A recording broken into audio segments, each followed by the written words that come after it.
Good evening. I am Lois, and this is the Lois and Lamar TV talk show. Co-hosting with me this evening is Mr. Ryan Bass, and our special guest for the evening is Rob Raspberry. Rob Raspberry comes with a gift of photography. Rob, tell me a little bit about yourself and your photography. So I've basically been doing photography professionally for, believe it or not, maybe 6-7 years. My background actually is in video, but as I got more into the professional career and did some video production, things of this stuff, some life changes happened, and I moved into Philly, and photography was always a hobby, sort of a fascination with me, and it actually became really a second career, and it basically got me into the creative process of imagery, the artistry of it, and I've always been a creative kind of person, love movies and films and things of this sort. And something about the still image, it's like a living painting, a digital painting, and it always fascinated me. So I started shooting, models, and started getting more into the creative part of it, fashion and stuff like that. But on the career side, and also on the money side, you start doing parties and get-togethers and events and things of that sort. And I love the technology.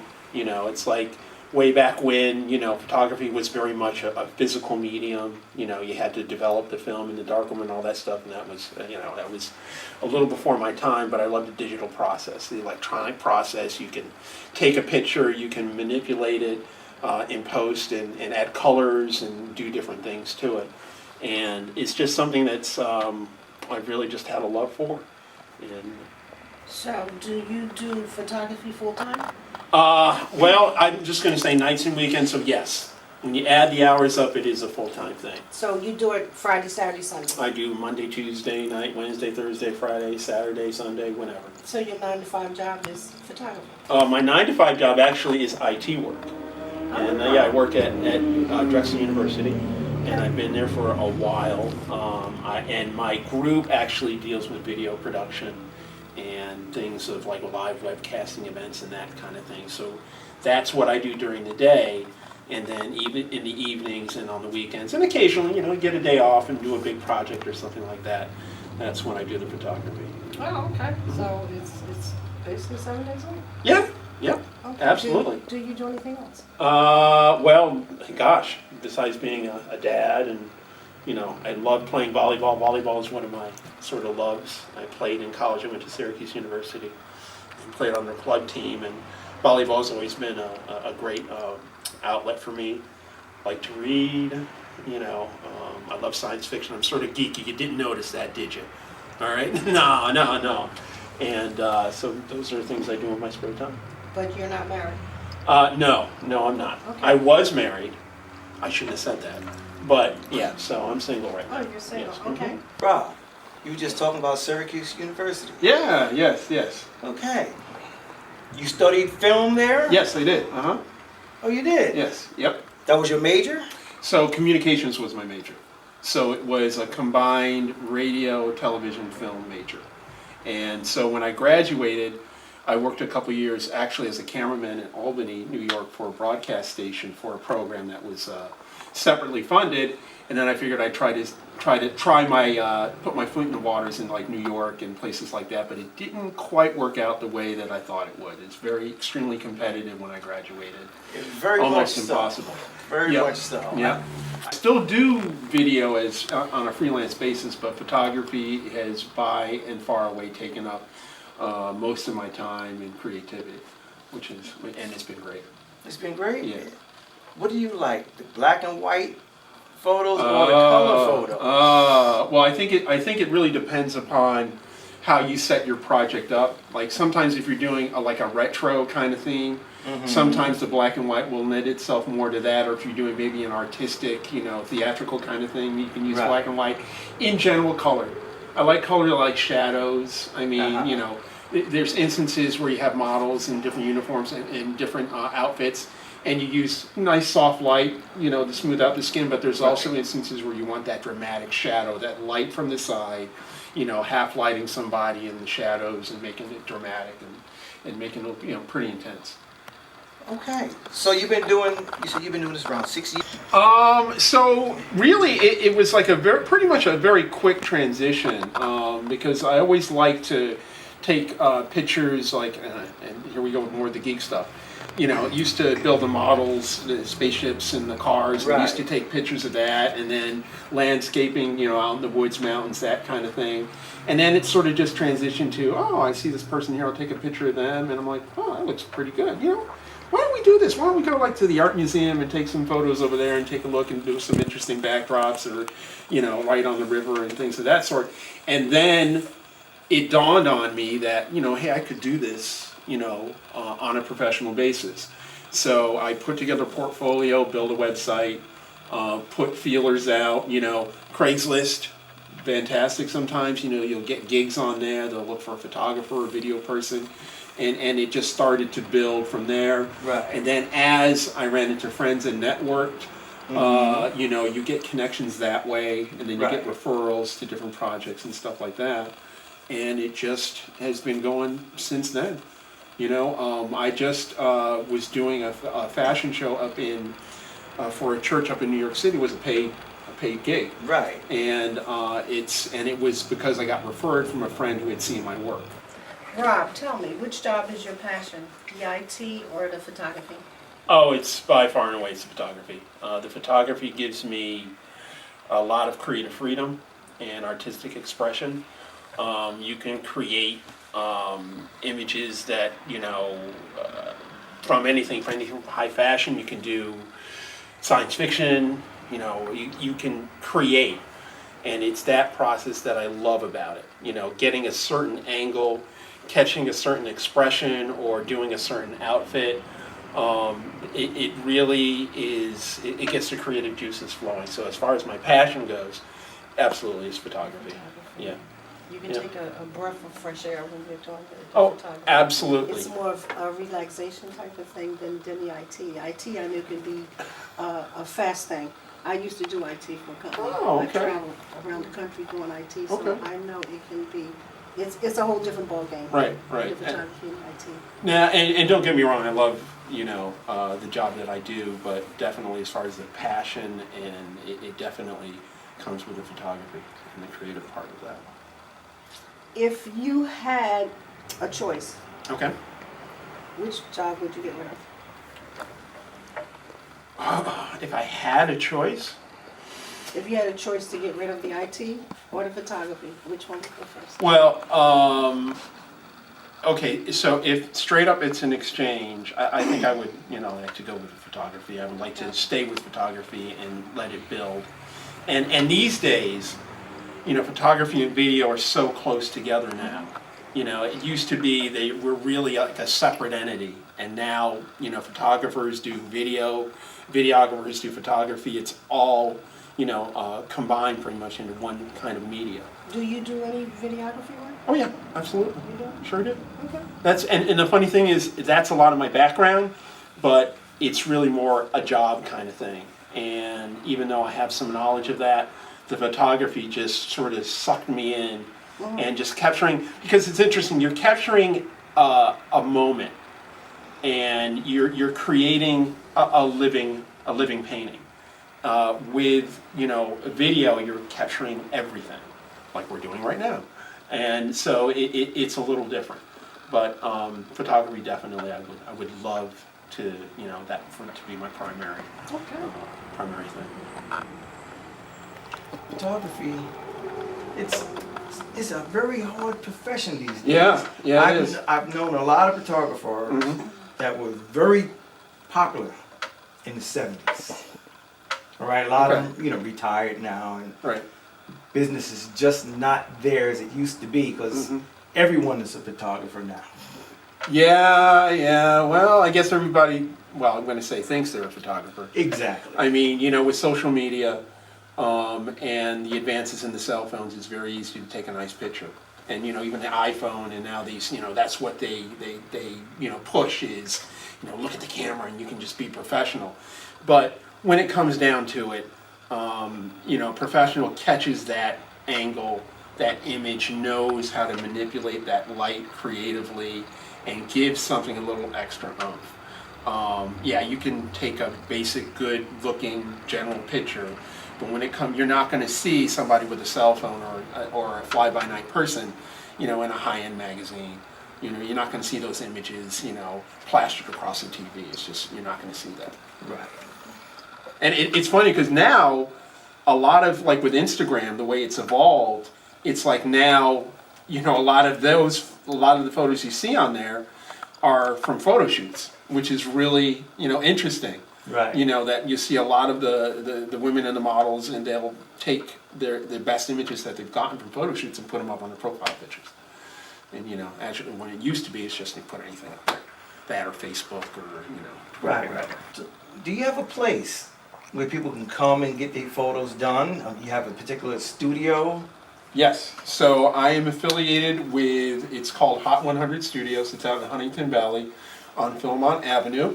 The person I work with is Lyndon Leonardo, does video, has photography studios, does audio recording, the whole 9 yards.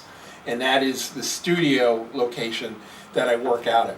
I also have lights that are mobile, so I can come out to any location and do photo shoots for anybody in their home, a place of business, wherever. So I'm pretty flexible.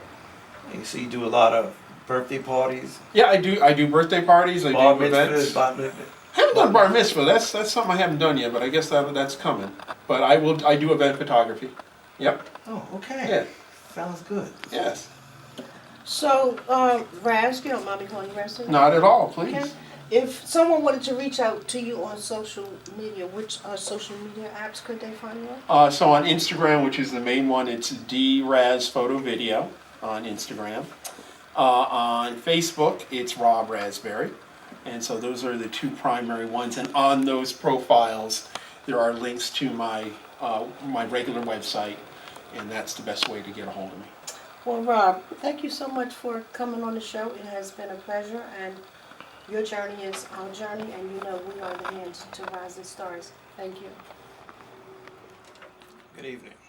Well, Champ I Am is a motivational speaking where I help people and encourage people to walk in their vision and to fulfill their purpose. And I always had a love for speaking. And you can go back to, back in the day, you went to church, right? So back in the day, we used to have those. Of course you went to church. Oh, did you go to church growing up?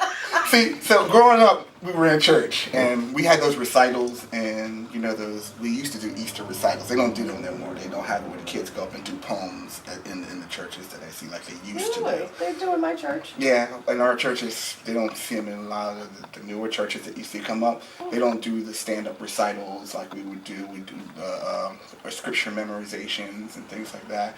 My mom was a teacher, so she would have us do those different things, and that's how I overcame. I never realized that speaking was actual fear for people, because as a young child, that was something that was normal to us. But I always loved to watch speakers like Les Brown growing up. I used to watch him on public television, on the black and white television, and he was talking about how you can be great and inspire us. And I always felt a desire to do what he did, not really understanding that what that was that he was doing was called a profession. He was just going over and saying, encouraging people to be the best person that they were. During high school, I never really said during high school I'm going to be a motivational speaker, but I would find myself in leadership positions where I would speak. And I really did encourage people to be the best that they were too. So I was a leader in ROTC. I was one of the founders of the first Christian club that was in the school systems that the school we went to. And I would always find myself I was actually the first African American from our school to win the Voice of Democracy competition when we were in high school. So I would find myself in those places where I was one empowering, one always in leadership, and then helping people to be the best that they could be. At the same time, I was learning more about myself in that journey too. Where did you attend school at? Overbrook, I attended but never graduated. So I actually, what few people realized about me was I had a GED. And I was active in all those things, and I was very smart in all those different things. But when it came to my senior year of high school, my parents divorced. My mom was dealing with mental illness, and then you just feel like you have to, being the oldest child, to step up and try to fill shoes that were never meant to be. So I ended up, failing my senior year at high school. And what's amazing about that is my name was mentioned so much during the graduation, that people swore that I graduated that year because of all the different awards that were there. But they said, no, we heard your name. No, I didn't graduate. I dropped out of school and then took the GED and went into the military. Okay, did you further your education while you was in there? Military, I was a medical specialist. Had nothing to do with public speaking or anything at all, but I was a soldier medic. So I learned some, that was a very good experience for me because it showed me, one, I had to get away from my situation. So the experience that I had when I was in the military was really understanding that there was more in me than I believed. And that all does tie together with what Champ I Am means, because when you talk about Champ I Am, it has there's a few things. One, Champ I Am is a play on my name, because C. Hampton. So you have Champ from the breathing of my name. But then what God has always been dealing with me is my self-esteem. So I never realized how wonderful I was, or how beautiful. One of the favorite scriptures I have is that you are marvelously made. You are wonderfully made. And that's what God has been spending a lifetime with me, showing me that there's a champion that's on the inside of me. And a lot of times what we do is we are always, when we think of a champ, we always think of the person that's outside coming to save you. But there's a champ that's on the inside of you that's saying, you can be what you want to be. You can do what you want to do. And one of the things that was on my heart was, Chris, you are here to empower other people to be the best that they can be. There's a champ that needs to be released. But before I can release the champ in them, I got to release the champ I am in you. And I'm still on that journey of developing and realizing that, there's some great gifts that are on the inside of me that I didn't even know that were there, and they're being developed. And I can take you on that journey really easy. And it's happened all within the last 3 years of my life. I have done so much, yet, if you ask me the financial side of it, I have not made the greatest money in the world, but I'm fulfilling my passion. And I believe that when you fulfill your passion and you start walking in purpose, provision happens. And every step that I've taken so far is like I'm walking into a new dimension of provision and a new dimension of help that takes me to the next level. It's funny because I started Champ, when I said what brought Champ I Am about was I got sick. And I was working 2 jobs and working in the midnight shift, and went home and felt the heart palpitations, and I was like turning 40, and I was like, heart palpitations at 40, and the doctor said, you just had a heart attack. And I'm like, the devil? I woke up with like, no. And the first thing that popped in my mind was not I had a heart attack. Not that, and I didn't have a heart attack. It ended up being something else, like a arrhythmia. But the fact that was the waking up and saying you had a heart attack and you could have died, you automatically go, you could have died. The very first thing that was going on was, I have not fulfilled what I have been placed here to do. And didn't know how that was going to happen. And then God was like, well, what do you want to do? I'm called to speak. I felt like if you ever hear me talk to people, I said, I'm international. So you know your purpose. Oh, I know my purpose. And the purpose is, and sometimes we get kind of, you're like, how do you know your purpose? It's the picture of where you see yourself so far away, and you see yourself doing what you're doing. And it's a direct contradiction to where you are right now. But you said something earlier about it coming from your heart. And I know you're a man of God. And with him, all things start in the heart. So your heart spoke. Oh yeah, and that's the key. The key is on the inside of you is, what would you do if money wasn't an option? Well, I don't have any, so I just keep on doing. Well, you do what you're doing. Just do Would what you gotta do? Would you do what you're doing right now if no one would pay Absolutely. you? And a lot of people, when I go into the high schools and the colleges, and I'm talking to students, and I talk about pursuing your purpose and pursuing your passion over the money. That's right. Because what happens is, I'm dealing with generations now where I had the teachers coming back to me saying, I was originally going to school to do psychology, but now I'm passionate about teaching. And what should not happen is that we're putting our kids in an environment where we're forcing them to choose past their passions because we have a limited vision of where they're supposed to be. I use the example of, you say, Mommy, I want to dance. No, there ain't no money in dancing. So you're going to go to college. You're going to go to medical school. You're going to do this. But Mommy, I want to dance. And come to find out that there are medical treatments that use dance as a form of treatment For healing. for healing. But we have such a limited vision that we cut people off at their ankles. And now you're making your children wait 30 years before they can actually realize that their real passion is there. When I go into the schools and I start talking to kids about why not you, and I have a thing, I say, why not you? And I'll say, there was a kid who I will always, he'll be on the top of my list of people I want to be like when I grow up. His name was Evan. And what he did was, he went on YouTube, and when people are, why y'all watching cats fighting and on YouTube, and brothers and sisters beating each other up on YouTube, and all this junk that's on YouTube. YouTube is monetizing and paying out for marketing dollars. This young boy was 9 years old. Went in and he says, I'm going to play with my Legos.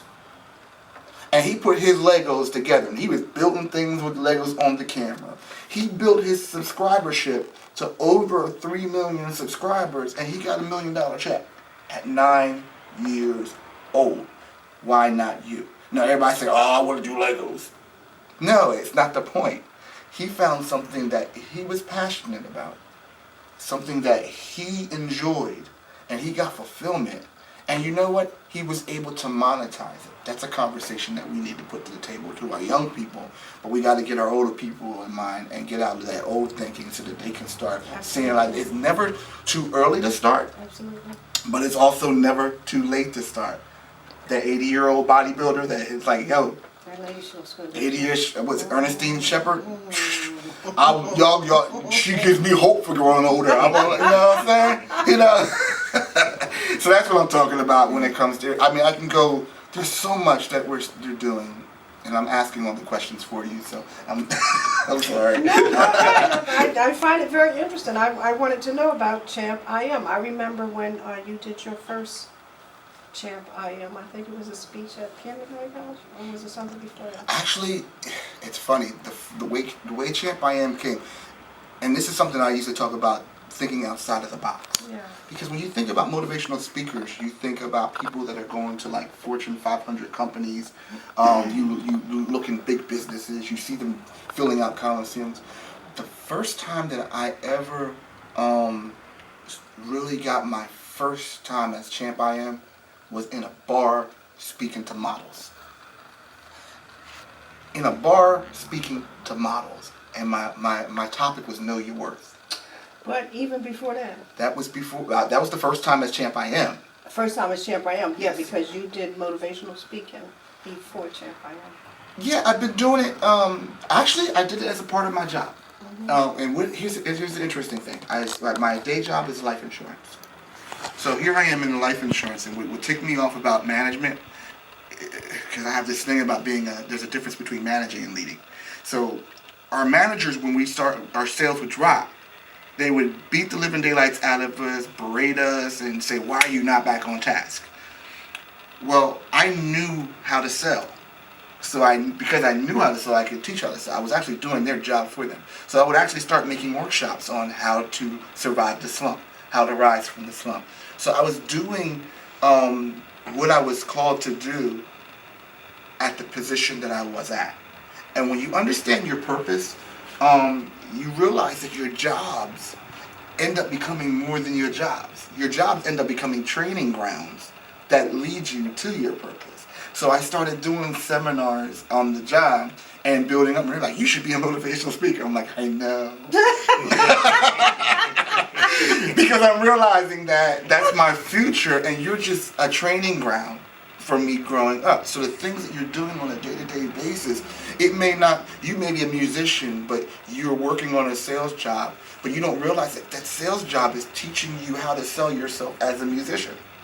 But if you don't, you'll be like how many people that you know go to work and say, I hate work every day, I hate going to this job, this is the worst day of my life. I don't have that attitude anymore, because I've done security work, and here I am, like, you're supposed to be a motivational speaker, you're supposed to be worried about, I do security work, I do life insurance, I do what I gotta do, because I know that I'm not speaking at that level where I'm speaking consistently.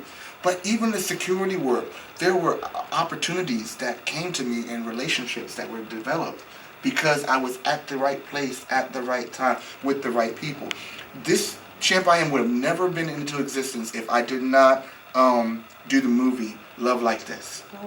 And that's where we met. That movie is like, I don't know why that movie is sitting there. It needs to move.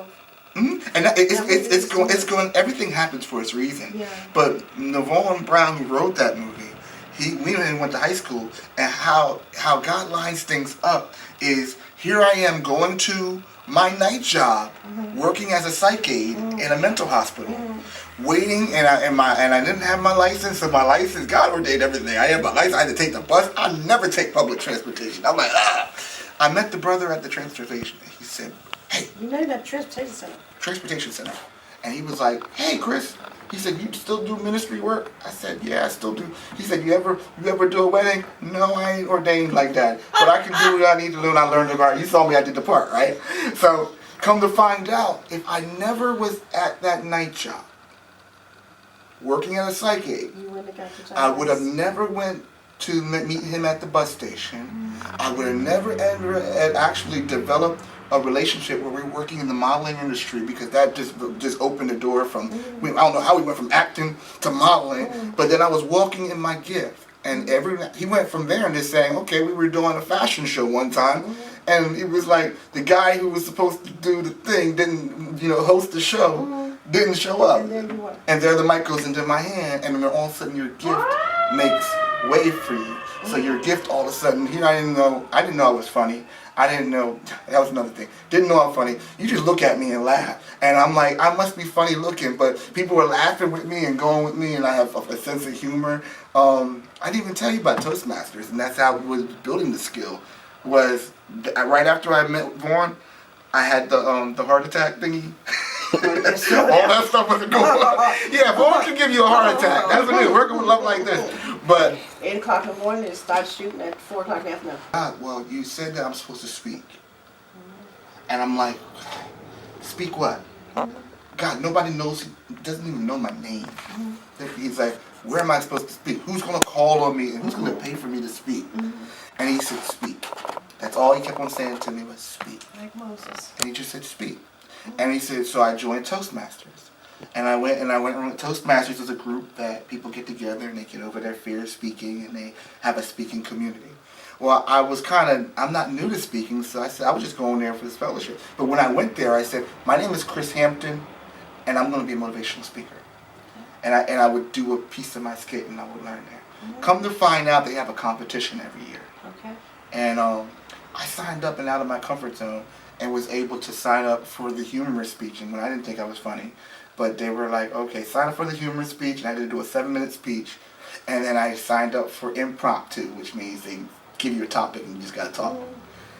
The humorous speech was funny because I was just telling a real life story about how I took my family on the white water rafting. Black people don't white water raft, but we were out there and we were white water rafting, and I lost my whole entire family running down the river. And this is like, here we go. And the worst thing that happened is, now I'm a father, I'm a stepdad.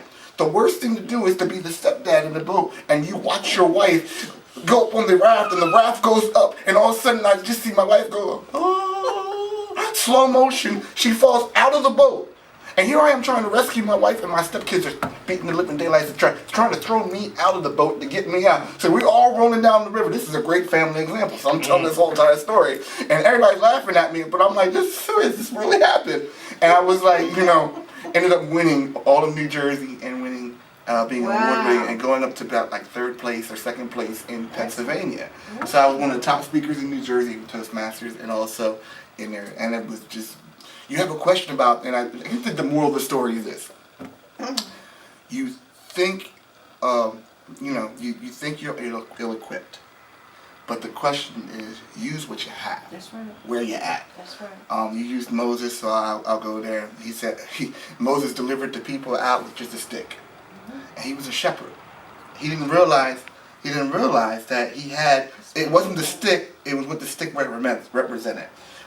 I have my voice, and whenever you put me in the environment to speak, there it goes. And I believe the gift is going to make room for you, but you gotta mature.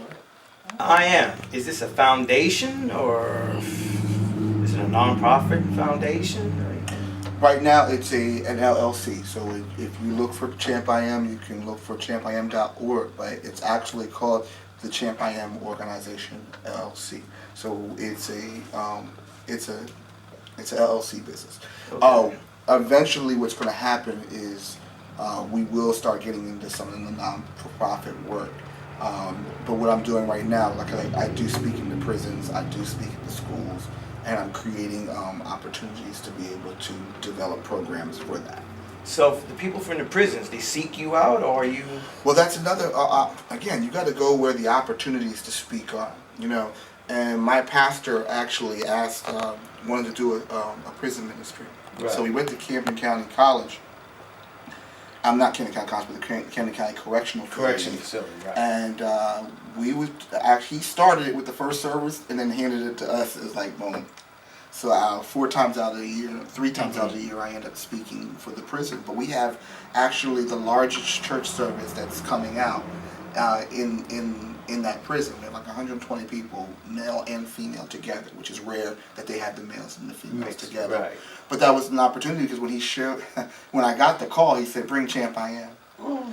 And he didn't tell me to come as a preacher. He didn't say, but Right. when you realize, I'm like, Champ I Am is like my Superman idea, my Clark Kent and Superman, because I'm based on the Word of God. But you have to be able to talk about the Word of God in such a way that it doesn't sound preachy.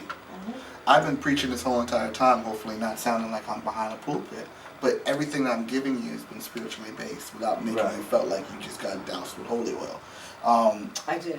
Thank Hallelujah. you. Thank you.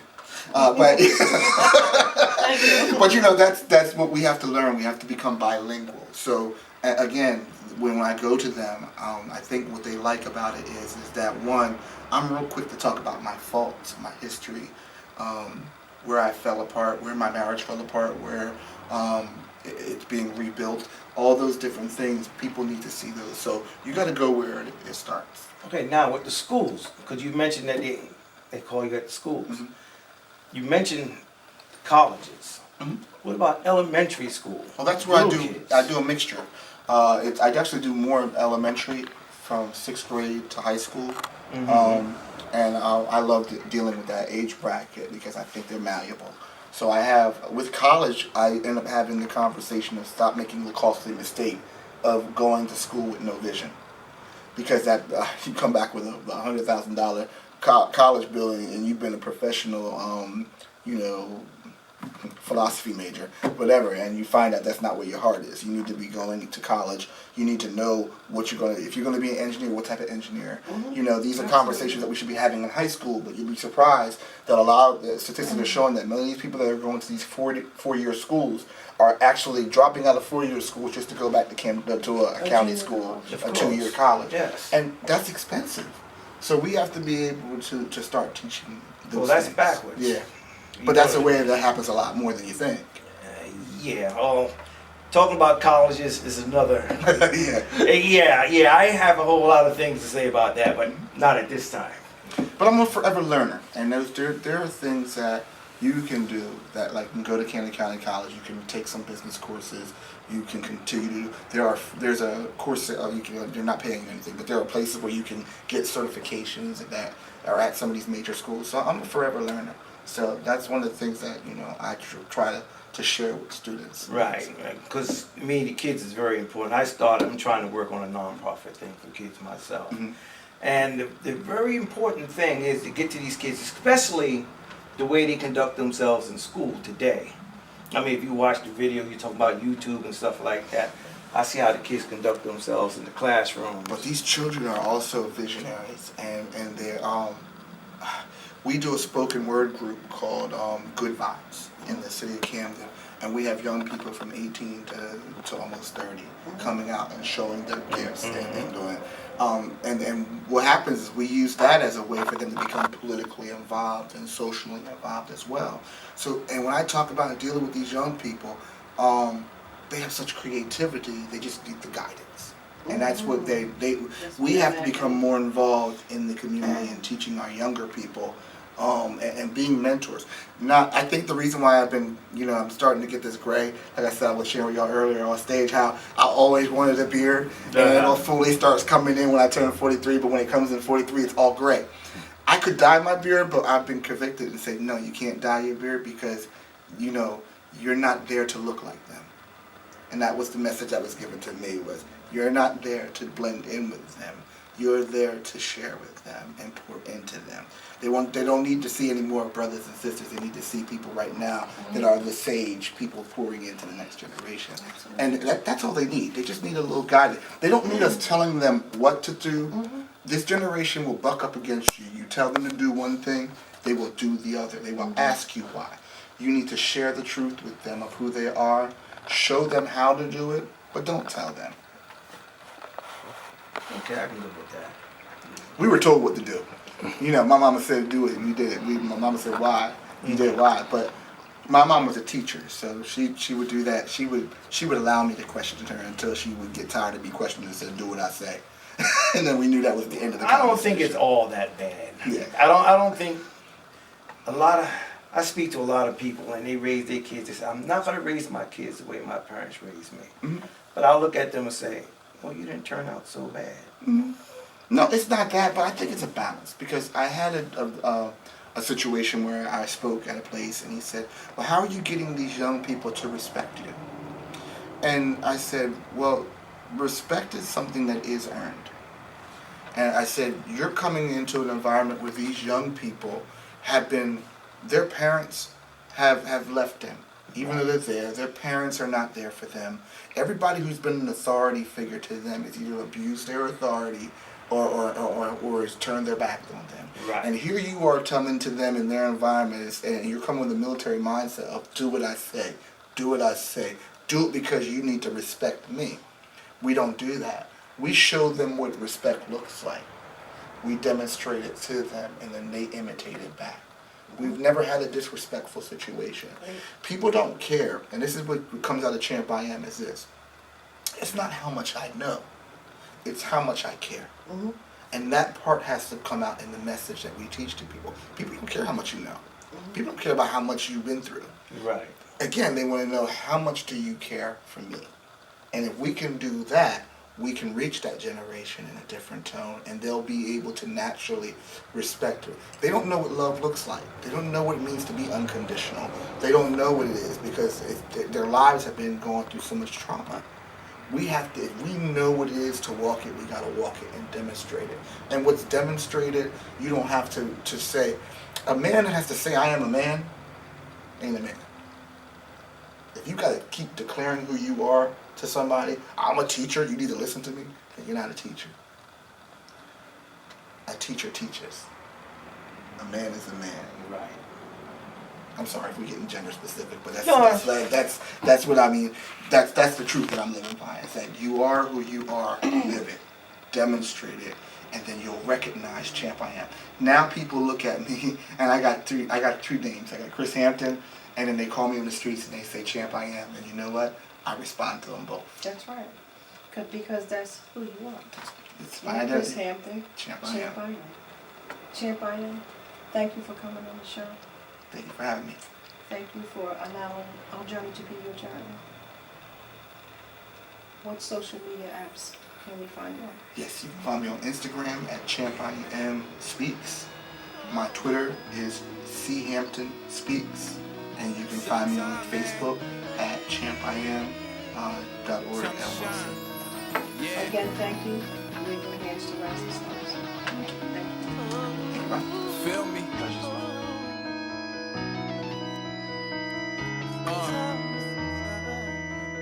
Yeah.